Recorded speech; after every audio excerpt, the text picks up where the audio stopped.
In 1965, a young man named Gordon Moore made an observation. The number of transistors on an integrated circuit roughly doubles every 2 years. That observation later became a law, Moore's law.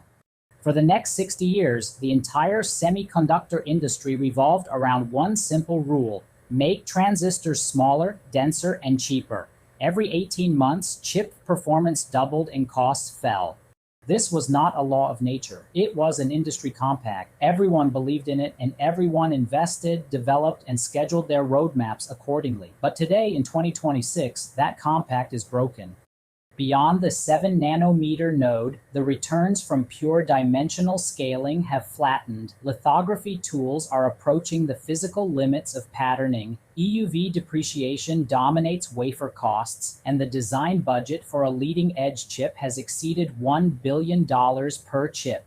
Most fatal of all, the cost per transistor is no longer falling. For a company like Huawei, there is an additional constraint. Access to the most advanced lithography equipment is restricted. So the question has changed. It is no longer how much smaller can we make the transistor, but rather what do we scale next? Today we are going to talk about Huawei's answer to that question, an answer that replaces space with time, the Tao Scaling, also known as T-scaling. After Moore, where do we go? To understand Tao scaling, we first have to understand what it is replacing. What is the essence of Moore's law? It is geometric scaling, making the transistor smaller. Smaller transistors switch faster, signals travel shorter distances, and integration density increases. From 1965 to 2005, this logic ran for 4 decades with almost no real challenge.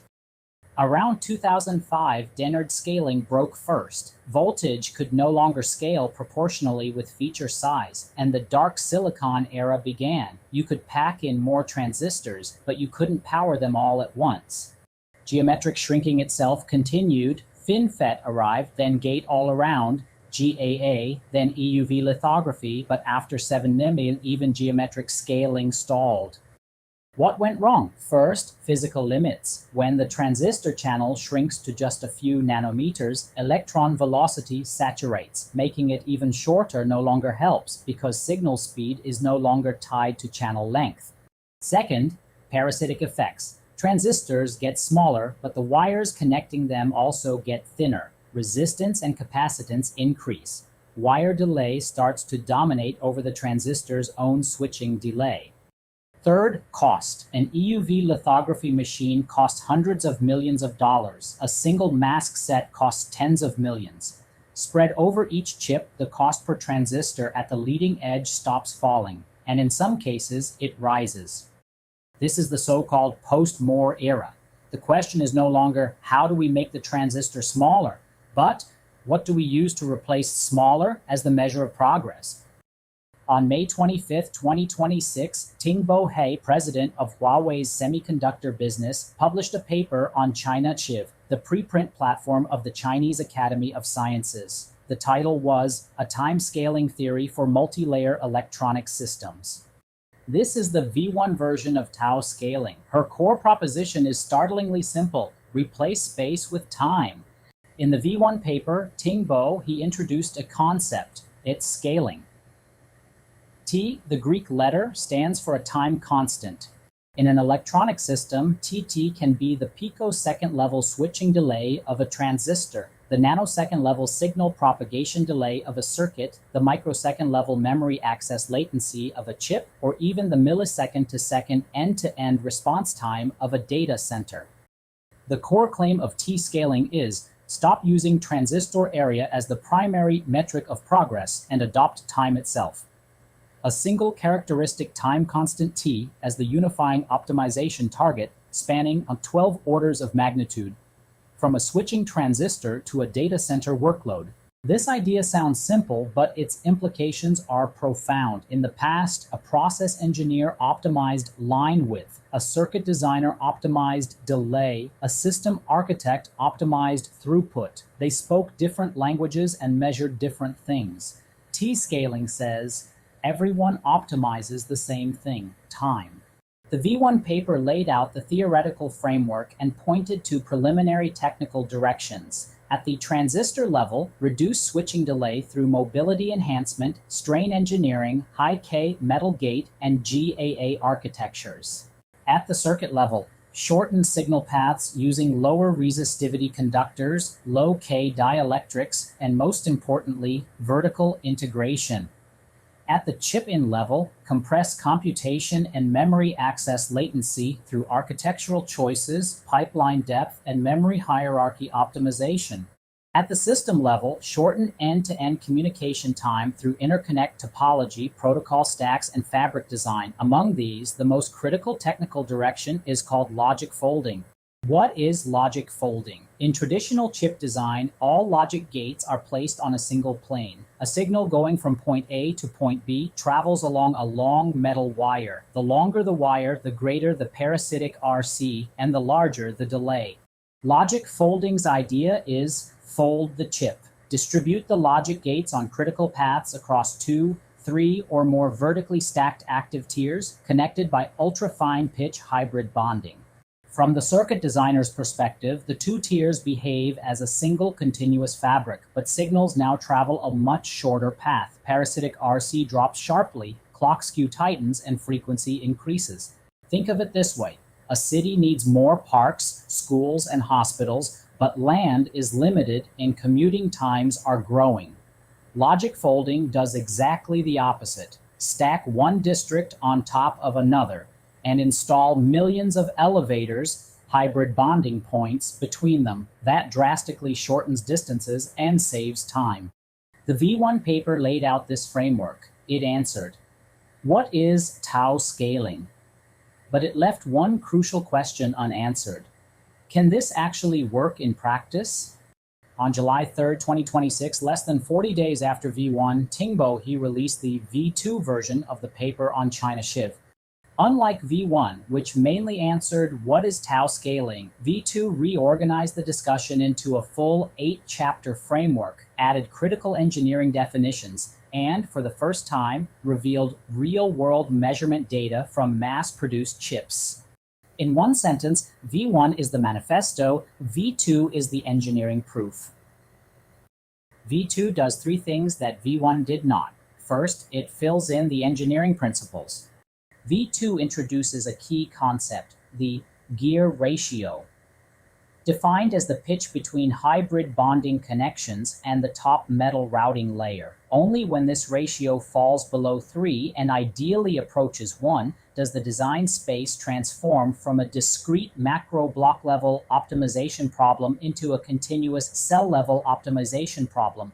What does that mean in plain language? If the elevators between the two tiers are too sparse, you can only move entire functional blocks, coarse partitioning. But if the elevators are dense enough, you can place individual logic gates wherever they fit best. Fine-grained cell-level 3D placement.